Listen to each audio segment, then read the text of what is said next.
Aduh, gimana ya? Pusing banget aku tuh. Bingung banget, sumpah. Kak Ruth, kenapa Kak? Kok kayaknya pusing banget itu mukanya kusut banget gitu? Hai Kak Teddy, aku lagi bingung nih Kak. Aku dapat proyek besar, tapi aku nggak tahu mau mulai dari mana. Apalagi sampai saat ini aku belum punya tim Kak. Oh alah, kirain kenapa. Wah, pas banget sih Kak. Jadi kebetulan aku sama teman-temanku itu baru selesai ngerjain project dan kita lagi idle banget. Nah, kebetulan kita memang lagi nyari project lain nih. Kalau memang Kakak berkenan, aku mau kenalin teman-temanku. Wah, boleh tuh Kak. Nah, ini kenalin Kak teman-temanku, ada Anin sama Taufik. Mereka pengalamannya banyak di bidang data analis, jadi cocok banget kalau mereka mau kita libatin dalam proyek ini untuk bantu-bantu kakak dalam mengolah data yang dikasih perusahaan. Hai Kak Ruth, aku Anin. Hai Kak Ruth, aku Taufik. Oke Kak, langsung aja yuk kita kerjain. Ini perusahaan apa ya Kak yang kita handle? Jadi gini Kak. Perusahaan yang kita analisa itu adalah Global Superstore yang menjual 3 kategori produk yaitu teknologi, furniture, dan peralatan kantor. Dengan 3 segmentasi pasar yaitu customer, home office, dan corporate. Nah, di sini ada 7 target market region yang tersebar di 147 negara. Nah, saat ini kami dituntut nih Kak untuk mendapatkan profit sebanyak 10%. Sedangkan tidak ada anggaran untuk kegiatan tersebut. Nah, sebelum kita mulai analisis, kami biasanya melakukan analisis seperti ini Kak. Mulai dari analisis deskriptif, prediktif, dan preskriptif. Nah, iya bener banget tuh Kak. Jadi hasil analisis tadi akan kita laporkan sebagai insight bagi perusahaan untuk melakukan improvement. Bisa improvementnya itu terhadap loyalty program, bisa juga terhadap pricing dan diskonnya. Atau bahkan insight-nya itu adalah pembentukan bisnis baru loh. Dan yang pastinya, ujungnya adalah incremental positif bagi revenue dan profit perusahaan. Nah, dalam kasus ini, tujuan utama kita adalah bagaimana mencapai sales dan profit yang maksimal. Jadi sebelumnya kami coba gambarkan dulu ya Kak, gimana keadaan perusahaannya dari data yang tadi Kakak share. Nah, dari data yang diberikan didapatkan informasi bahwa perusahaan telah menghasilkan revenue sebesar 12,64 juta US dollar dengan profit 1,47 juta US dollar dari penjualan 178 barang dalam 4 tahun. Nah, kami juga coba gambarin nih Kak grafiknya atas variabel yang diberikan mulai dari sales, quantity, profit, discount, dan shipping cost. Dari perhitungan yang kami lakukan, didapatkan average year-on-year incremental sales per tahun sebesar 23,98%. Average year-on-year incremental profit sebesar 26,59% per tahun. Dan average year-on-year incremental discount sebesar 24,48% per tahun. Jika dilihat dari informasi ini, dapat kita buat kesimpulan sementara bahwa diskon ternyata cukup berpengaruh terhadap penjualan di perusahaan ini. Dapat dilihat dari pertumbuhan yang terjadi sejajar antara diskon, sales, dan profit. Selain itu, kalau dilihat lebih detail dari data penjualan berdasarkan negara, ada 10 negara dengan penjualan terbesar.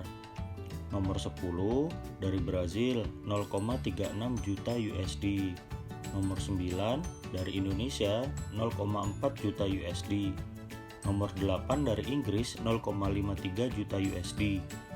Nomor 7 dari India 0,59 juta USD.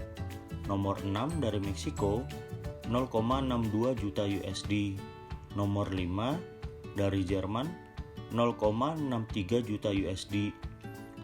Nomor 4 dari Cina 0,7 juta USD. Nomor 3 dari Perancis 0,86 juta USD. Nomor 2 dari Australia 0,93 juta USD. Nah, nomor 1 penjualan terbesarnya dari Amerika yaitu 2,3 juta USD. Kalau dari segmen dan kategori, segmentasi pasar tertinggi adalah consumer, sedangkan untuk kategori yang populer masih berimbang antara teknologi, furniture, dan office supplies. Selain itu, kalau dari subkategori, ada 6 subkategori dengan penjualan tertinggi. Yang pertama dari phones, itu 1,7 juta USD. Kemudian ada copiers, itu yaitu 1,5 juta USD, kemudian kursi 1,5 juta USD, ada bookcases itu 1,53 juta USD, kemudian ada storage 1,1 juta USD, yang terakhir ada dari appliance nih 1 juta USD. Nah, itu kurang lebih deskripsi yang bisa kita berikan atas data perusahaan yang tadi kita dapatkan, Kak. Berikutnya, kita masuk ke predictive analysis. Dalam analisis ini, ada beberapa step yang harus kita lakukan, mulai dari collect data. Dalam project ini kita pakai data Global Superstore yang tadi ya, Kak. Kemudian kita coba lakukan cleansing agar data siap untuk diolah. Setelah itu, kita membuat model di mana dalam penelitian ini kita menggunakan metode K-means. Tujuannya sendiri adalah untuk mengelompokkan beberapa negara yang merupakan customer dari perusahaan ini berdasarkan karakter sales, profit, quantity, dan shipping cost-nya agar didapatkan insight karakter tiap cluster dan perusahaan dapat menyusun strategi yang tepat untuk mencapai target. Selain itu, kita juga menggunakan metode time series forecasting, di mana metode time series forecasting ini digunakan untuk mendapatkan gambaran atau perkiraan yang akan terjadi di masa mendatang menggunakan data historis yang ada. Oh iya Kak, dalam analisis ini kita menggunakan beberapa tools seperti R, Power BI, dan Excel. Tujuannya sendiri sih biar bisa lebih mantap sih Kak gambaran yang kita dapatkan dari beberapa tools ini. Dari sini ditemukan ada 4 klaster optimal. Keempat klaster ini dikelompokkan berdasarkan karakteristik dari sales, quantity, discount, profit, dan shipping cost. Nah ini nih hasilnya, klaster 1, klaster 2, klaster 3, dan klaster 4. Dari keempat klaster ini diketahui bahwa klaster 2 dan klaster 3 itu memberikan profit paling besar, sehingga ini bisa menjadi acuan untuk membuat program promosi dan loyalty dengan memfokuskan kepada klaster 2 dan klaster 3. Tetapi tidak boleh juga mengabaikan klaster 1 dan klaster 4 pastinya. Dari hasil time series forecasting per cluster untuk 2 tahun ke depan, didapatkan beberapa insight, diantaranya cluster 1 akan terjadi penurunan sales yang cukup besar di awal tahun 2015. Namun dengan berjalannya waktu akan mengalami peningkatan lagi setiap bulannya. Begitu pula di tahun 2016. Nah untuk cluster 2 sendiri berbeda dengan cluster 1, di mana penjualan di cluster ini akan mengalami peningkatan penjualan di awal tahun 2015 dan penjualan di setiap bulannya cukup fluktuatif. Di akhir 2015 sendiri nanti akan terjadi penurunan penjualan, namun awal tahun 2016 penjualan diprediksi akan meningkat lagi.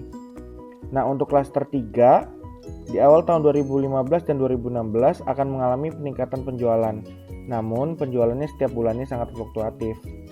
Kemudian yang terakhir, untuk cluster 4, di awal tahun 2015 dan 2016, cluster ini akan mengalami peningkatan penjualan yang cukup signifikan, di mana bisa dilihat dari grafik. Nah, hal ini justru bisa dijadikan momentum bagi Global Superstore untuk menawarkan produk-produk baru atau penawaran yang menarik seperti bundling produk, bonus produk, special rate, dan lain-lain yang diharapkan dapat meningkatkan penjualan dari produk-produk Global Superstore. Kenapa bisa terjadi? Kami menemukan bahwa sales yang menurun terbesar dari segmen consumer dan corporate, sedangkan pada home office tidak terdapat penurunan. Selain penurunan penjualan berdasarkan segmen, ternyata penurunan penjualan berdasarkan negara juga bisa dilihat nih Kak. Dari 132.000 USD penurunan penjualan, dari Beijing itu mengalami penurunan penjualan sebesar 5.000 USD. Kemudian ini yang tertinggi dari Inggris dengan 11.000 USD. Terus diikuti dengan negara-negara lain yang kalau ditotalin sebesar 116.000 USD. Dari data-data tadi, kami mencoba mencari dan menghubungkan beberapa fakta yang terjadi. Jadi, dari informasi yang kami dapatkan, ada beberapa hal yang terjadi dalam periode terjadinya penurunan penjualan Global Superstore. Dan hal itu berpeluang menjadi salah satu alasan terjadinya penurunan penjualan tersebut. Penyumbang penurunan revenue terbesar adalah negara Inggris. Dan kami mencoba mencari fakta-fakta yang terjadi di negara Inggris dan sekitarnya. dan didapatkan fakta. Yang pertama, ternyata negara-negara di Eropa mengalami musim dingin pada bulan Desember sampai Februari, di mana suhu udaranya mencapai 1-9 derajat Celcius. Ada kemungkinan pada saat itu, konsumen akan cenderung takut untuk keluar rumah dan lebih memilih untuk melakukan kegiatannya di dalam rumah. Selain itu, banyak orang yang membutuhkan barang atau alat yang dapat menghangatkan ruangan. Kemudian fakta kedua, di bulan Juni sampai Agustus, negara-negara Eropa mengalami musim panas, di mana suhu udara dapat mencapai 30 derajat Celcius. Kurang lebih sama dengan musim dingin, konsumen akan cenderung malas keluar rumah dan lebih memilih kegiatannya di dalam rumah. Kemudian fakta yang ketiga adalah di bulan September, ternyata ada kegiatan Premier League atau Liga Inggris. Tentu saja hal ini bisa menjadi salah satu faktor terjadinya penurunan penjualan, di mana masyarakat akan menggunakan dananya lebih untuk dapat menonton Liga Inggris. Berarti, setelah membagi klaster dan menemukan fungsi dengan regresi, metode preskriptif digunakan untuk memberikan treatment yang sesuai dengan behavior setiap klaster sehingga dapat mengurangi biaya promosi dan meningkatkan profit ya.